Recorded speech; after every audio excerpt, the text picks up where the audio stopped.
And it is 6:32, 73 degrees. We'll be seeing some road closures around town this weekend for Capitol Pride events. Matt Gregory is live at Dupont Circle, where the party's going to be revving up in just a few hours. And I know they party there for no reason, so it's certainly going to set it off this weekend.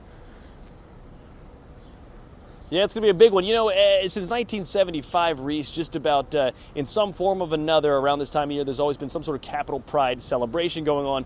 The big events obviously start on Saturday, but things get started tonight. Capitol Pride weekend is sort of the official D.C. celebration of the LGBTQ community.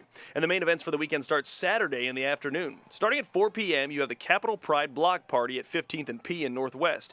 And a little after that, around 4:30 p.m., is the Pride Parade, which runs from Logan Circle down to Dupont Circle. Sunday around noon, festivities ramp up again, starting with the Pride Festival down at Pennsylvania and 3rd Street. And as part of the festival, going on throughout the evening, is the Concert and Sunset Dance Party. All those events are scheduled to wrap up around 10 at night.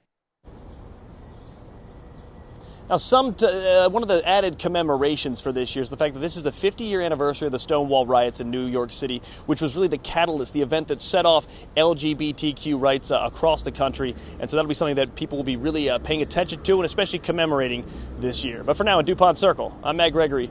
Back to you, Reese. All right, thank you very much, Matt. And actually, funny you should mention it. The NYPD just apologized for those riots in anticipation of the anniversary.